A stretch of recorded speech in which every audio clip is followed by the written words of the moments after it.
Hi guys and gals, thanks for joining as I ink the back of this plain zip-up jacket.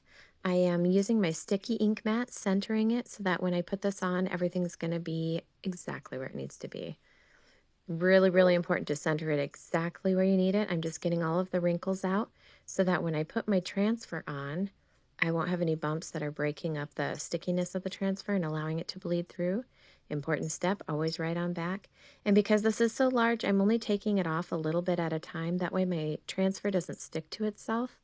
It's kind of a bear to unstick once it's stuck to each other, but it is doable underwater. I'm using a towel and to set my inks on so that I don't bleed onto my project. And then I'm just going to squeegee in exactly where I want it. I'm using two colors. I'm going to use a blue and a tide.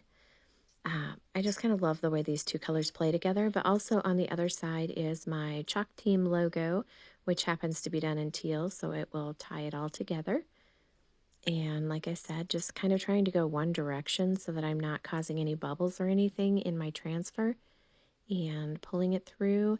The nice thing about ink is you don't have to move so quickly. You're not going to have to worry about it drying in the silk screen. So I'm not going to do the lift and the chalk and lift technique that I do sometimes when I am chalking.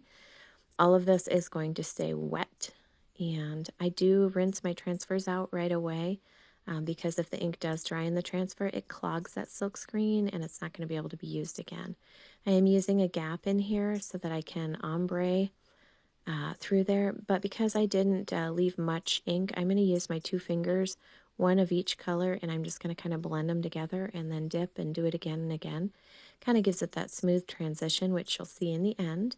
And then I'm going to go around and finish the tide on the outline there and in the musical notes, kind of trying to blend it all together.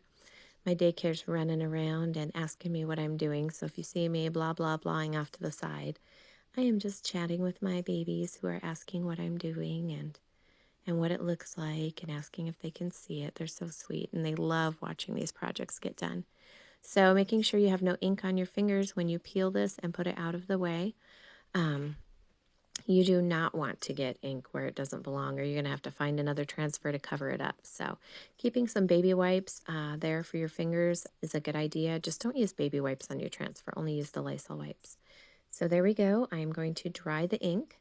I've removed it off of that mat so that I don't melt my mat with the heat of the hairdryer.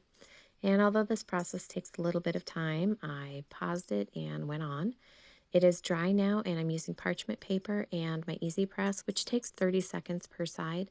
With an iron, you would use it on cotton setting for 4 minutes on each side. And this is a large bit, so I'm making sure I keep it moving and go all the way around, flipping it over to the back side and clipping some out so you don't have to watch me iron the whole thing.